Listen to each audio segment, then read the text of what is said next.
Hi, I'm Laurie Dobson.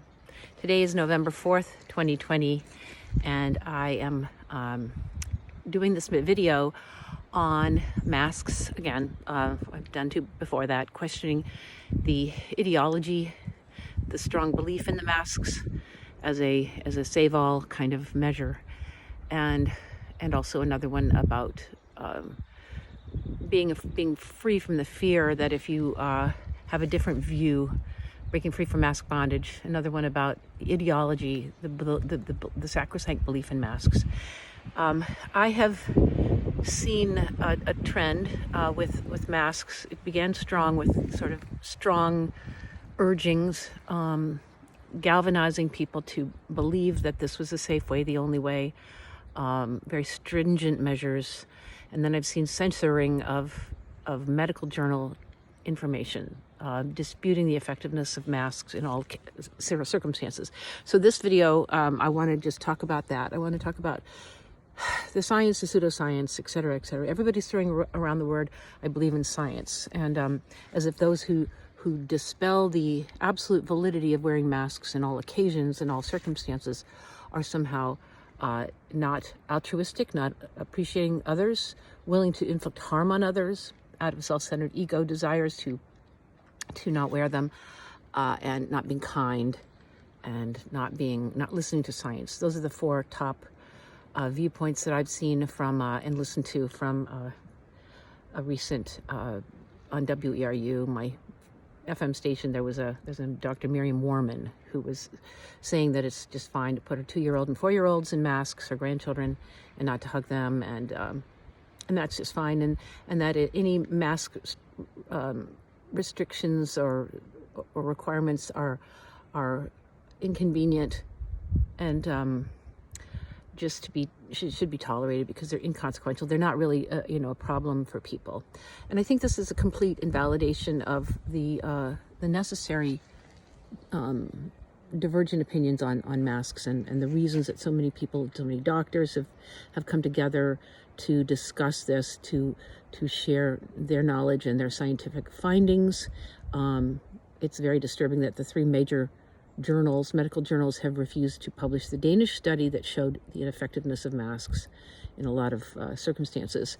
And in general, it's not just about the masks per se, but it's the way that we're responding to a pandemic with a knee-jerk fashion and with heavy pressure to conform, pressure on others to conform, and judgment on others. It's virtue signaling to the max. If you'll see how people respond to you and assume that you are one party or another based on whether you're wearing a mask or not. And I don't think that's right or fair or true. I think that it's just a judgment on people without understanding the reasons, without a concern for the reasons. There's just a sort of an overarching smug superiority that I am right, you are wrong. I'm college educated, you are some dumb oaf in this, the lowlands. There's this incredible, and then there's these quiet Trumpers believing that there are some liberals who are actually quiet Trumpers if they fall out from the official line, if official, sort of mandate, social mandates that are coming down really hard and heavy. And there's a bellwether country, Greece right now. There was a man, the Greek court just mandated a year in jail for a teacher who was in the classroom without a mask. So it's not a benign thing. It's not a difficult thing. It's to just blindly accept, just blithely just pressure other people to take on. It's a real change in our whole entire society, and the cost of it has to be weighed and measured against the benefits. And if we didn't have Sweden as an absolute role model at this point, their numbers are bearing it out. The apparent T-cell immunity, the long-term T-cell immunity will stay with them. So not only have they done the work of getting through a tough time with their protocols and their measures, they also are in good position to weather the next round of viruses or biological what may come. They're strengthened in various ways, and they're also strengthened in their economy. So they're more prepared to not just be in a position of abject enslavement to whatever their government hands them. We've handed over our freedom with our acceptance of these protocols. I think the mask is not a benign thing. I think when you take off half your face and your ability to communicate to others, to be heard by people who are hard of hearing, including the old, and those who can't easily hear or see lips moving, or those who are trying to understand the language, to pronounce the language, young people learning the language, young people, seeing people with their emotions and their masks covering everything, the eyes. Other countries can suggest that this is acceptable, I guess, with the burqa wearing, crowd. But is that an ideal way to put our country in? No, of course not. We all understand it's not ideal, but to what extent are we hampering ourselves in our ability to resist, to our ability to be forcefully understood, to debate, to do anything that really requires one-on-one confrontation with ideas that are possibly proving to be false, in any number of ways. Shielding ourselves from communication is my point. Is that it's a dangerous thing to find a way to accept. Another is standing in line and having them point a temperature gun to your pineal gland, which can calcify with Wi-Fi signals, with other kinds of things, with age. It's not something to toy with or monkey with. Why aren't they just doing it on the wrist or the elbow, which is more sensitive? The point and shoot kind of mentality, letting children see their parents be, pointed a gun. How do you teach the young to understand the things that are right and wrong in their society when things that are right and wrong are happening all around them and getting normalized? These are concerns. The other issue is the comfort zone around believing that we will be saved, we will be fine, and we don't need to do anything now because we will have vaccines and we can guarantee that the vaccines will be safe and effective before we take them. Well, that's not a guarantee of any kind. We don't know when they're coming. We don't know how they're going to be brought to us and what measures we're going to be forced to take them, what punitive measures will happen if we don't. The extreme social pressure. I speak with an authority on the subject because I have already experienced some prejudice and judgment, and I'm not going to speak more about it right now. But I'm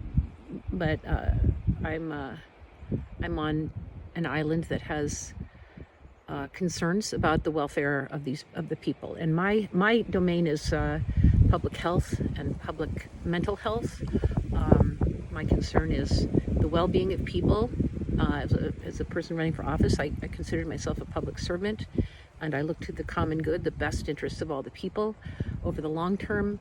And I think there are way too many things that are worth disputing about these mandates that are coming down hard and heavy on us. And the virtue signaling, which is, you're one way if you're okay, the other way you're not. And we're being divided against ourselves.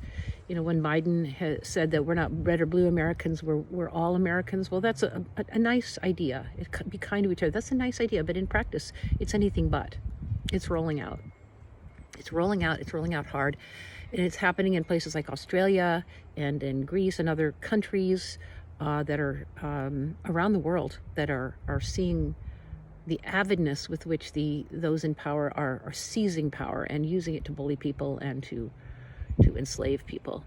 And it's a convenience because with the economy in the state that it is, it's a giant distraction. It's a giant masking of what's really going on while our supply chains of food are being interrupted, where I'm hearing people in stores saying that all the time. Basic provisions.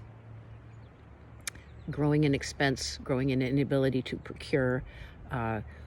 All they have to do is keep us unemployed long enough and we'll be desperate enough, out on the streets disempowered, dying. I mean, these are things that are happening. We can gloss over it. We could paint a fancy picture, those of us who have any kind of security at all. But this is happening in our country. It has been happening in our country. People are not choosing to talk about that. They're choosing to talk about and to penalize, to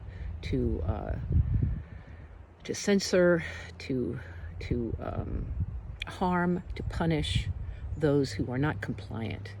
And I am breaking free from all of that. And that's what I declared in my other videos, breaking free from mask bondage and why I refuse the mask, meaning the mask ideology, meaning in all circumstances, just following the government and whatever the government says.